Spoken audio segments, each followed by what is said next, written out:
piece of bad news. According to your symptoms, probability you have A is 52%. Probability you have B is 48%. What should George do now?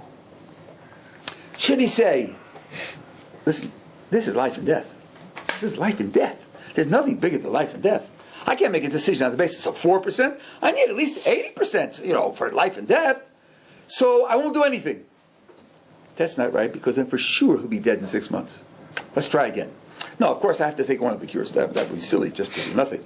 I have to take one of the cures. The cure for A, the cure for B. Which one should I take? It's life and death. The difference is only 4% probability. I can't decide a life and death issue on the basis of 4% probability. I'll flip a coin. Isn't that also wrong? Isn't it obvious that he should take A? It gives him a 4% greater probability of living. It's not obvious? No. You think you should flip a coin? No. You should find the base rate for which disease is more likely to be occurring in the population. If one disease is much more common, he gave you the probability. We did that.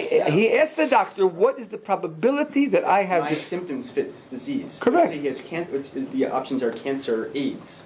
Yeah. Millions of people more have cancer than have AIDS. So then the probability of cancer will be higher. They'll all go into the probability judgment in the end. That's all raw material for the probability judgment. He wants to know bottom line. What's the probability that I have it, given my symptoms? Well, that's just background. Yeah. To me, 52 and 48 seem, obviously very close. To me, it's close enough to negate the fact that they're any different. In my mind, it's basically 50-50. So 52 and 48. Let me take a really simple example. I have two guns. Each gun has 100 chambers. One is filled, of the 100 chambers, 52 are filled with bullets, and the other 48 are filled with bullets. Now you have a choice. One of the guns, they're going to spin the chambers at random and shoot and pull the trigger with it pointed to your head. Would you flip a coin between the two of them? That's different. I didn't say we should flip a coin.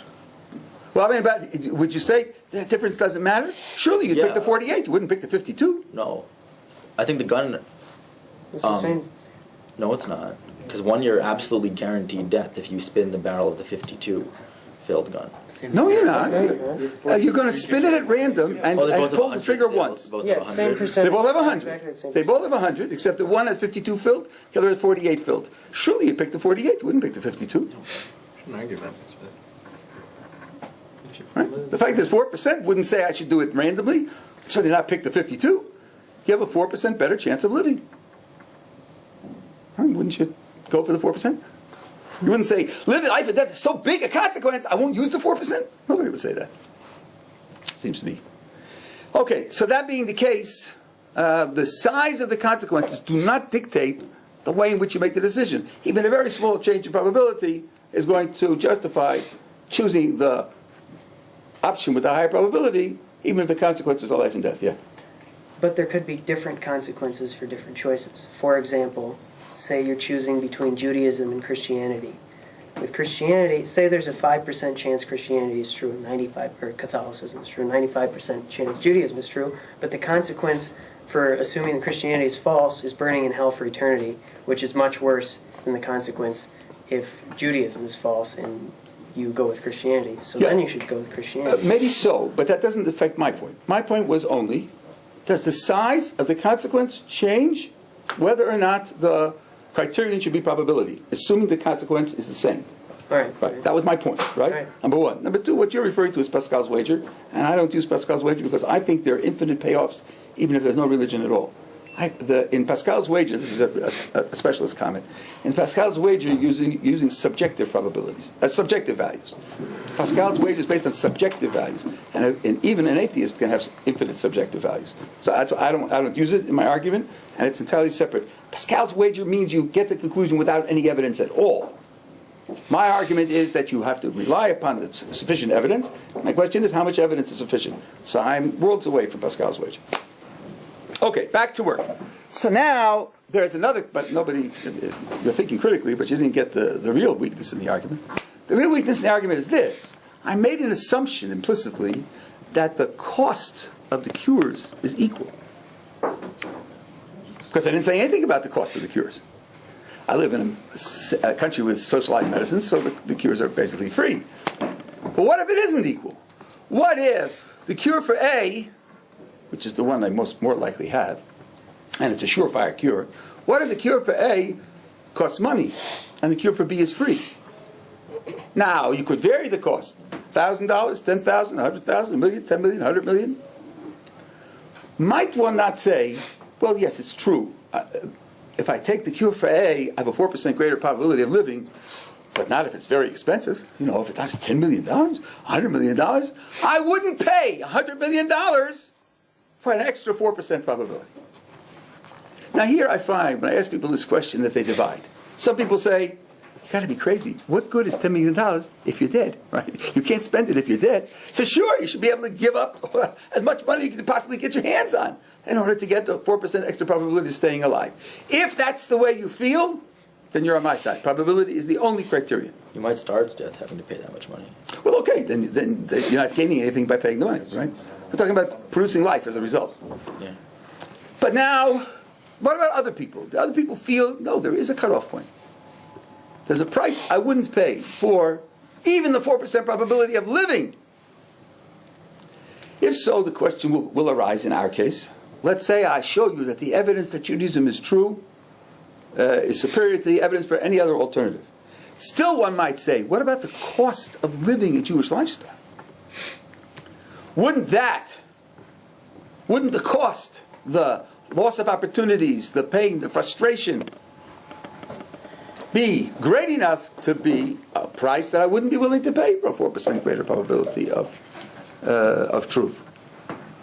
I think it's a relevant question. There's no logical mistake in the question. But I think in the case of the Jewish lifestyle, the answer is that not only isn't the price that high, but if anything, if you calculate all the consequences of the lifestyle, it won't be a positive price, it'll be a negative price. There'll be a benefit for adopting the lifestyle. Let's take a look. False? Sorry? I'm sorry, even if it's false? No. The question, if you adopt it, are you paying? You adopt it because it's more probably true. Now, someone says, yes, everything else being equal, I'll go with the more probably true. But in this case, not everything else is equal. Adopting the Jewish lifestyle is going to cost me. I just love cheeseburgers. It's going to cost me that, right? So I have to consider that, right? And now he says, if the cost is too big, I wouldn't accept Judaism, even if it was more likely true, because the cost is too big. Just like the person who says, I wouldn't pay such and such amount of money for the cure for A, even though it's more likely that I'll live with that, with a 4% difference. I wouldn't pay that cost. My response is, that's a relevant question. For a person who says that the cure for A is a cutoff on how much money I would pay, he can also say, for the adopting Judaism as true, there's a cutoff to how much I will pay, even if it's most likely true.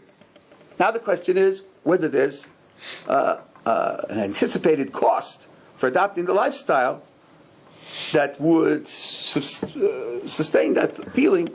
I'm not willing to pay that cost. Is that clear what I'm saying? It is. I just wonder how you measure the cost of the lifestyle. Well, okay, I'm going to now describe, in general terms, the variables of the lifestyle. And of course, how do you measure anything? When you make a decision, you take all the factors that you know, and you think about them, and you try to sum them up. There aren't formal rules for doing it in all real-life situations. You can marry either Phyllis or Shirley. Right? How do you sum it up? Give me the formula. Tell me exactly the numerical value of the probability. Nobody can do that. On the other hand, they don't do it blind. They don't flip a coin. They think about it. They analyze it. They talk about it with people. And they make the best decision that they can. That's how we do it in all of life. By the way, another footnote. You'll find in my argumentation all the way through that I will appeal to being consistent in your principles. Being consistent in your principles. I will use examples from other areas of life and simply require that people use the principles that they use in other areas, in this area as well, unless there's some significant difference, which is what I'm discussing. Right. So let's see. First of all, you probably already are aware that people who have adopted this lifestyle are not totally cut off from the activities that you engage in and think are important activities and intend to continue in your way of life. I have a website. When I travel to the United States, I don't go by donkey. And I do answer my emails, at least I try as best I can. And I have my cell phone, and I think I'm reasonably well informed in at least certain areas, like physics and cosmology and evolutionary biology and some other areas, my area of philosophy. So it doesn't seem like to adopt this lifestyle you have to be cut off entirely from the things that you hold to be important and what you intend to continue your lifestyle. I came here now to you from the gym where I work out regularly. Try to work out at least 5 times a week. And I run and lift weights and other things. So if physical fitness is important to you, it's definitely a part of our lifestyle. It's a Haredi gym. Is there a gym we could use here? I think there is a gym near here. Mine's in my suburb of Harnov. It's a block from my house. That's where I work out. But there is one near here. You can ask Rabbi Giff. I think he knows where it is. Of course, they'll ask you to pay for it, but if you're willing to pay for it, sure. So the activities that people engage in aren't that distinct and cut off from what you're looking forward to. I have friends in the Haredi world who are in every profession. Doctors and psychiatrists and professors of philosophy and even archaeologists and historians and physicists. And 3 of my close friends all have Ph.D s from MIT, and they're all Haredi, 1 in mathematics, 2 in science. So it doesn't look like the cost is going to be perhaps as drastic as people imagine. Now, there are certain activities which have to be modified. I mentioned the cheeseburgers. That wasn't hard for me. Cheeseburgers weren't hard. Lobster was hard. I really liked lobster. I really enjoyed lobster. And, giving it up. But still, it's not a major life disruption to give up lobster. Now let's think about the things that people really care about in life. People really want, really desire, really care about.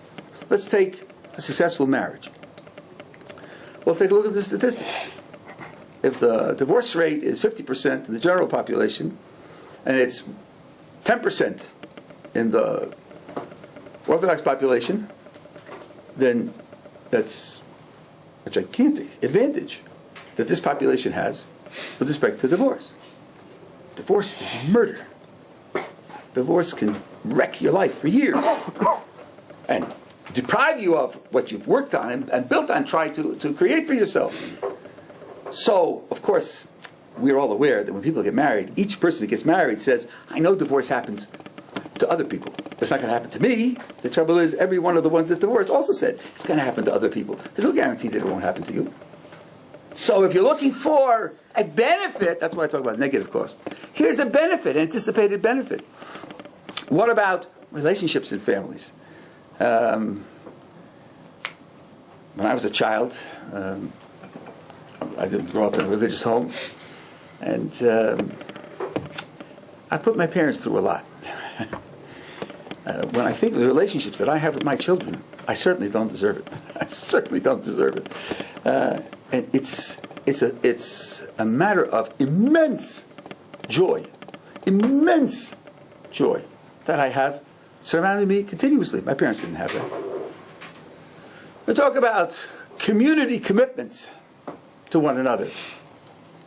Every reasonably sized Orthodox Jewish community has its free societies of people that provide services for the community free of charge, whether it's loaning money or loaning power tools or wedding dresses that they keep for the bride and the rest of the family, which you only pay for the cleaning, you don't pay for at all. Whether it's free lectures that are going on for men, for women, or for mixed groups throughout the week in various places. Whether it's tax advice or legal advice. People stockpile medicines. People who themselves have medical training, so that if you run out of the medicine in the middle of the night or on a Shabbos or on a holiday, there's a neighbor who has medicines. If you present a prescription, he'll give you the medicine and you'll be able to use it until the next day when you have to buy it. There are people who volunteer to house lost children. You find a lost child on the street. You don't know who the child belongs to. What do you do now? There are families who volunteer that their house, their apartment will be the